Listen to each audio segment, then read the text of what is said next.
ترمنځ پوځي کړکېچ اوس هم دوام لري. دغه شخړې له وجې دواړو هیوادونو سوداګر او عام وګړي سخت اغېزمن کړي دي. په 2025 اکتوبر میاشت کې د پاکستان او افغانستان پوځي ځواکونو ترمنځ یو لویه نښته وشوه او دغه نښتې له وجې ټولې پولې د تجارت او پیدل امدورښت لپاره وتړل شوې. دې سره سره په پاکستان کې د افغان کډوالو خلاف عملیات تیز کړای شوي دي. روزانه بنیاد باندې سلګاو کورنۍ د سپین بولدک او د تورخام د لارې افغانستان ته ځي. دغه افغان کډوال وایي چې زموږ له سختو مشکلاتو سره مخ یو. دوی وایي چې باران وریږي، زموږ سره د سرپناه کوم ځای نشته دی، او دوی دا هم وایي چې نه زموږ ته خوراک میلاویږي او نه د څښاک کومې اوبه زموږ ته شته دی. تېره ورځ هم د خیبر پښتونخوا وزیر اعلی سهیل افریدي د لنډي کوتل هولډینګ سنټر دوره کړې وه او هلته یې افغان کډوالو سره لیدلي وو او هلته کوم د هولډینګ سنټر انتظامات یې هغه جایزه اخیستې وه. په دې هکله به زموږ خبرې اترې کوو د خیبر پښتونخوا وتلی خبریال او د پاکستان او افغانستان چارو شنونکی قاضي فضل الله سره. قاضي صاحب ډېره مننه د ټایم راکولو. دا راته وایي چې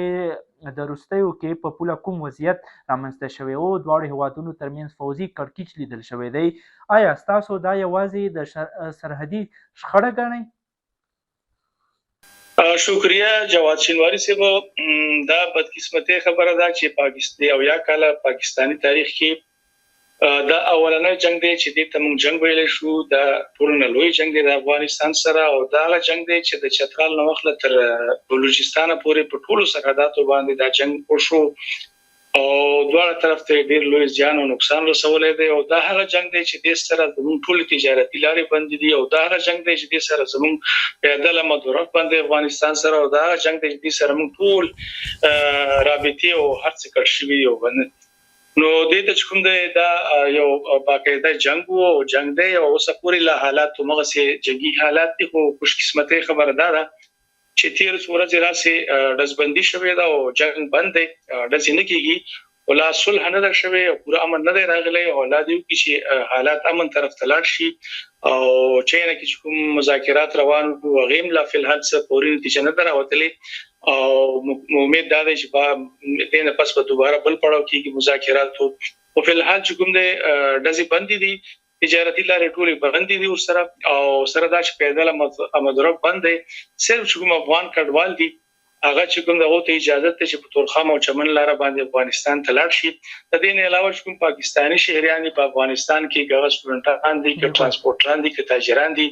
هغه هم ته منصور دي او پاکستان ته نشي راتلی. دا راته وایي چې پاکستان تل دغه دریځ پاتې شوی دی چې افغانستان خاوره پاکستان خلاف استعمالږي، خو بیا افغان طالبانو دغه خبر رد کړ یا دا خبرې رد کړي.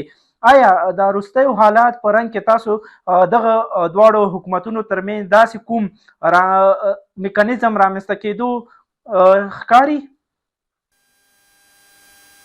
جواد شینواري نو همدغه نقطه د دواړو په منځ کې د اختلاف چې کوم په ظاهره باندې ښکاري جنگ د نقطه جنگ چې دی او نقطه نزاع کوم دا همدغه ده چې پاکستان وایي چې افغانستان خاوره زموږ خلاف استعمالېږي او افغانستان وایي زما خاوره ستا خلاف نه استعمالېږي. نو دا مسله نه وایي جنگ باندې کېده او یا دا مسله حل شي بیا به جنگ نه کېږي.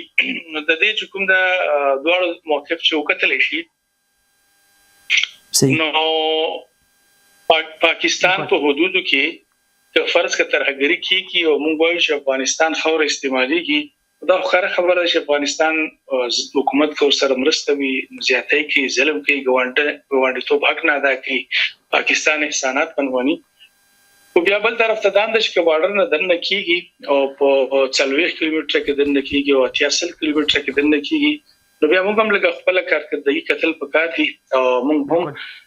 دې ته پاملرنه پکار ده. بل دا چې فرض کا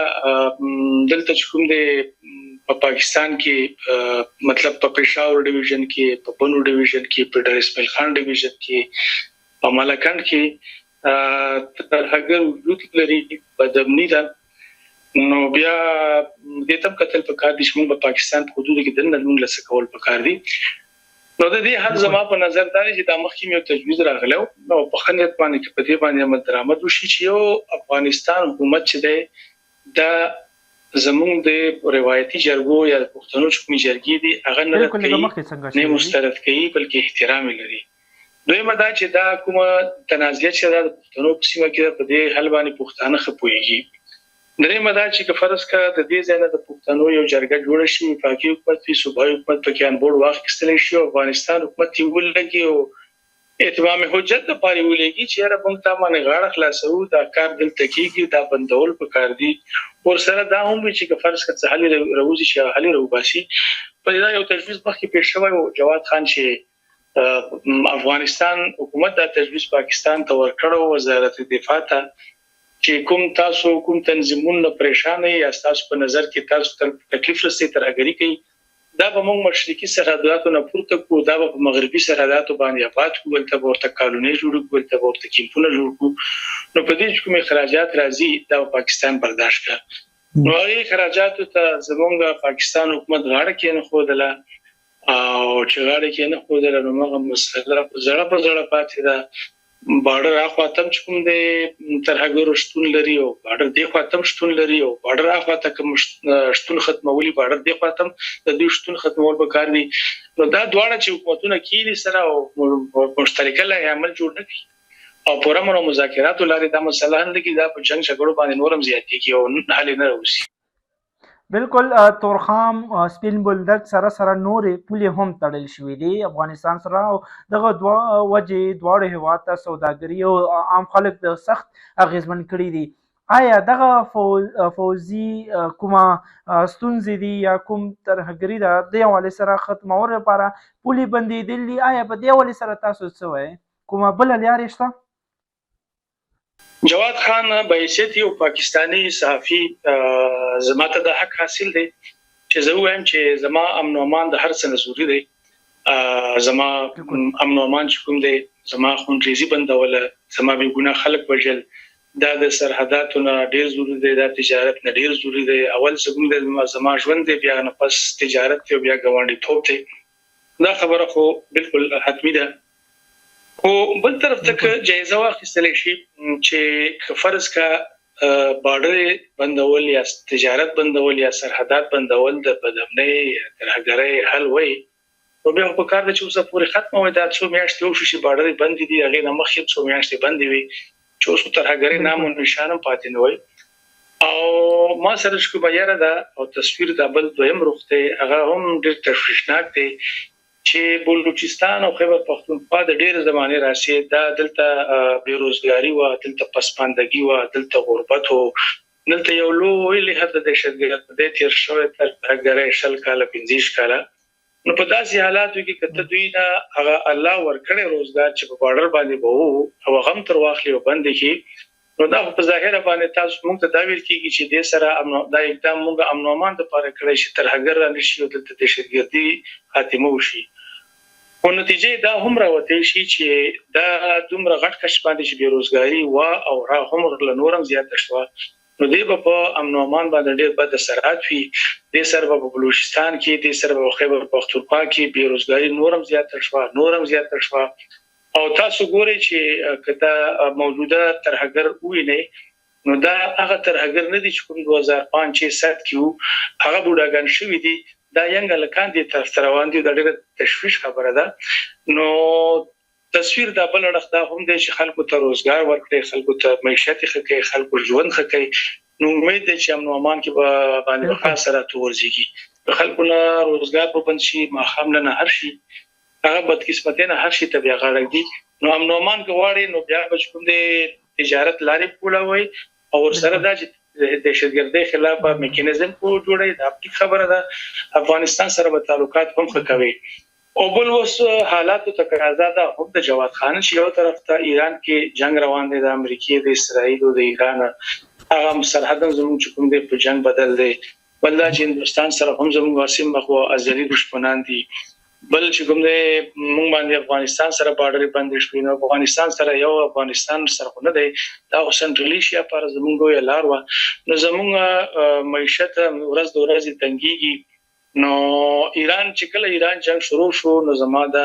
بهر ملګری ته هر مشر کشر ته زموږ ته دا ما مشوره ورکړه چې اوس په هر صورت افغانستان سره تعلقات ښه وکړي. ګوره دا راته وایه چې افغان کډوال روان دي، خپله په دې باندې ته ژور نظر لري.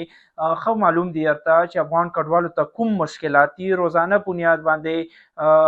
دلته راځي لنډي کوتل حمزه بابا کیمپ ته او دلته سختو مشکلات دي، نه خوراک ورته څه ملاویږي، نه داسې نور کوم څه دوی ته شته دی. تېره ورځ هم خیبر پښتونخوا وزیر اعلی دغه د کیمپ دوره کړې وه، دې ته یې کومې اسانتیاوې برابرې کړي دي، ځکه چې نن هم باران روان دی. همدغه کډوال وایي چې زموږ سره ماشومان دي، زنانه دي را سره، او کوم د باران نه د پټ کېدو داسې ځای نشته دی، یعنې سرپناه زموږ ته نشته دی چې زموږ هلته د ماشومانو دا ورولو. دې حوالې سره تاسو وایي دا حواله دا چې کومه افغان پناهګزینو ویستل دي بدقسمتۍ دا هم د سیاست ښکار ده. زموږ وفاقي حکومت او صوبایي حکومت سره تعلقات ښه نه دي. مرکزی حکومت چې کوم دی صوبایي حکومت ته مشکلات پیدا کوي او صوبایي حکومت بوج نشي پورته کولی، هغه تکلیف راشي په افغان پناهګزینو باندې راشي او تکلیف راشي په زموږ په عوامو باندې راشي. دا هم د دې سیاست ښکار ده. اوس په کار دا وفاقي حکومت لا چې ته دومره غټ کچ باندې افغانان وباسي، نو بیا په کار ده چې تورخم بارډر ورته کولاو کې لکه څنګه کولاو کو چمنم کولاو کې غلام خانم کولاو کې ورسره انګور اډم کولاو کې ورسره نورم کولاو کې. بل دا چې بیا ستاسو د وفاق ټول فوکس هم په افغان پناهګزینو په کې باندې اوس د زموږ نادره د وفاق نه لاندې د زموږ امیګریشن د وفاق نه لاندې د زموږ کوم د انټيليجنس ادارې چې کوم د کردار ادا کوي د وفاق سره دي. زموږ د ټول سیستم چې کوم د وفاق سره دی، ایفای چې کوم د وفاق نه لاندې ده، نو هغه چې کوم دی ته په کمپیوټر یا سانتیاوي یا سټاف چې کوم دی د 100 کسان ورکړی، د 100 کسان به ځکه کلیر کولای شي او په سر ورته لزر ولاړ وي او په لار کې کوم دی لزر نور روان وي. نو دا په ډیره لوی علمیه کې بدل شي. خدای نه خواسته دا حادثه به وشي چې پاکستان لپاره به شرمندګي وایي وي، افغانستان سره به تعلقات نورم به خراب شي. ولهدا په دی باندې سیاست کول ندی په کار. صوبایي حکومت څخه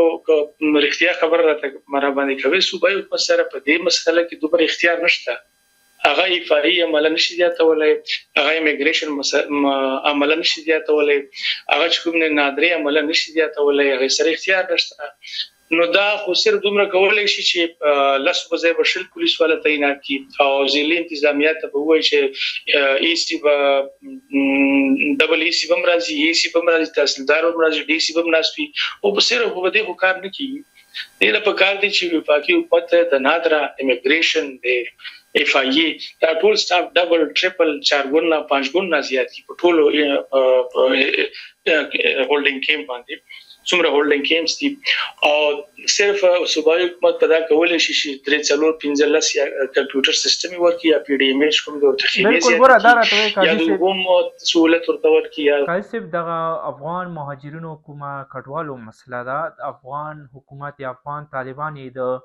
سیاست په فشار باندې کاروي، خو بل خواته افغان طالبان او افغان مهاجرین وایي چې پاکستان دغه مسله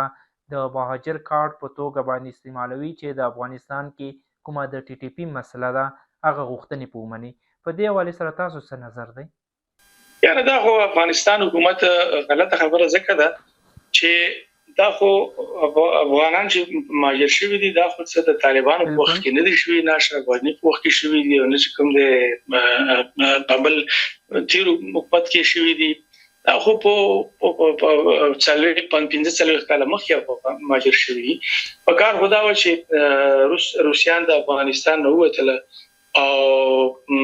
د مجاهدینو حکومت راغی چې هغوی ول بندوبست کړو چې زموږ په مشل میلیون افغانان په پاکستان کې ډیر دي، هغوی چې هم پاڼه روانه راوړل بلکې لیډرشپ په پاکستان کې ناسو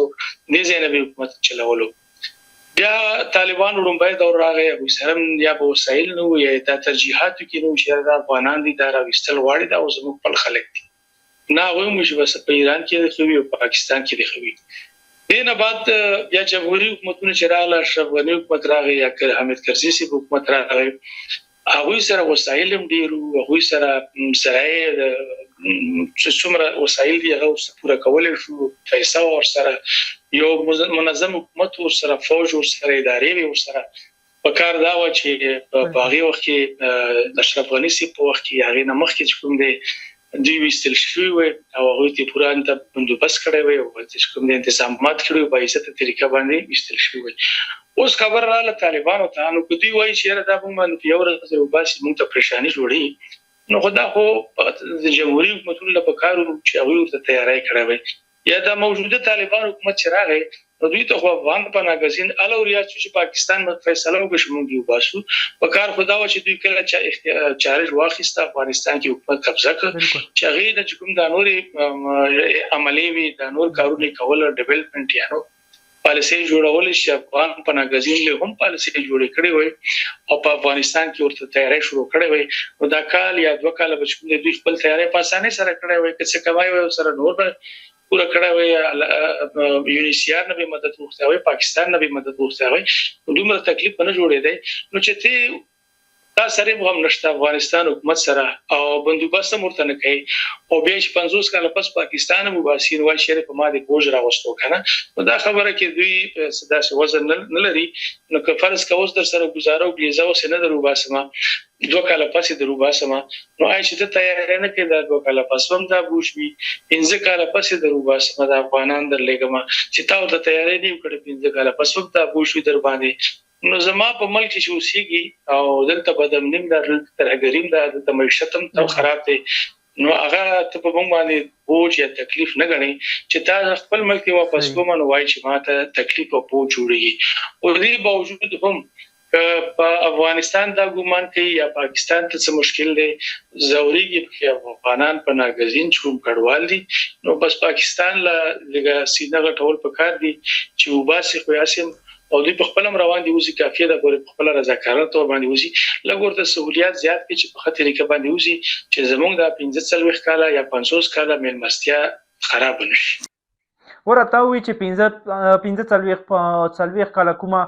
ملمستا زمونږ ورته کړی دا یا پاکستان ورته کړی دا تاسو وايي نو آیا دغه افغان کډوال چې افغانستان ته ځي افغان طالبان ورته هرکلی کوي میلیونه خلک افغانستان ته روان دي آیا دلته دوی کاروبارونه او خپل کورونه هغه پاتې شو آیا افغانستان ته د لاړ شي افغان طالبان به دوی ته کاروبار یا داسې کوم سرپناه یا داسې سبور کې یا کوم چمتوالي ورته نیولې دی یو خدای چې افغانستان دا مسله په دومره ترجیحات کې نه ده شامله څومره ترجیح ورکول پکارو او ترجیحات انټرنل نور دي خپل سکیورټي ساتل خپل هوډ ساتل چې شمال کې څه مسله پیښ نشي په جنوب کې پیښ نشي او هغه دومره لا مستحکم هم نه دي نو د په دې دوران کې چې دیش لکه افغانان د پاکستان نو ورزي او شل لکه افغانان د ایران نو ورزي نو یقینا چې دا یو لوی خوش خبره ده او مشکلات سره مخ کیږي ما خو د توش کې دوی مخ کې د غم کولای دا مشکلات ورته اوس نه وي بغوش او بل دا چې زما خپل تجزیه دا چې کوم افغانان په پاکستان کې کاروبار لري پوره منځوند تیری په قانون مطابق ژوند تیری دلته سنتونه لګولې دي دلته کاروبارونه کوي په بانکونو کې میلیون او بیلیون روپۍ لري په پاکستان کې او یا دا چې دوی ځوانان په یورپ کې کاروبار کوي او هغه ته پاکستان ډالر را لګي دا د پاکستان په فائدہ تمامېږي په کار چې پاکستان دوی لپاره جدا پالیسي جوړه کړي چې افغان تاجر چې کوم دی مثلا 50 کروڑ روپے سرمایه لري یو ارب روپے سرمایه لري او ته مونږه ملټیپل ویزا ورکو او خاندان ته به ورکو او چې د توسيږي خپل کاروبار بګي کاروبار ته به تحفظ وي نو دا پاکستان د پاره فائدہ مند او مونږ په خپل پاکستانن په ټول دنیا کې لګیا دي کاروبار کوي روزګار کوي او نوم چې کوم جرایم پیښه افغانان دي په جرګونو کې کړی دي هغه فوري استل دي دین عام افغانان قتل غواړي چې غلار شي بل طرف ته افغانستان وګورئ نو افغانستان ته د صنعتکار او تاجر او کاروباري خلک لار نشي خپل سرمایه التوي نشي د افغانستان برابر تکي څوک دا خو په عام خلکو باندې په بیروزګار خلکو باندې په ناخوانده په نالوست خلکو باندې په دې خلکو په نه پورته کیږي افغانستان ته هم تعلیم یافته ځوانانو ضرورت دی افغانستان ته سرمایه ضرورت دی افغانستان ته صنعتونو ضرورت دی التم ضرورت دی نو غم دې د نګوري چې موږ به کوم کاروباري خلک دي صنعتکار دي په پاکستان کې چې غوله موږ په افغانستان کې کدا نور افغانان لوستم شي چې دوی له موږ اسانتیاوي پیدا کوي دوی ته موږ هر کله وایو چې د موږ افغانستان کې روزګار او وظیفه زیات شي په پاکستان ته وګورئ او هم دې طرف ته کوم دې سوچ نه کوي چې دا افغانان موږ لاړ شي نو موږ تجارت یا زموږ کاروبار موږ لاس نه ورسي دې افغانانو په وجه باندې ته په زورونو په لکونو خلک پر روزګار دي لوی سرمایه لري لوی کارخانه لري دوبۍ یورپ نه کاروبار کوي نو دواړه طرف ته دې ته سوچ وکړ دي ډیره مننه د افغانستان انټرنیشنل د ټیم راکولو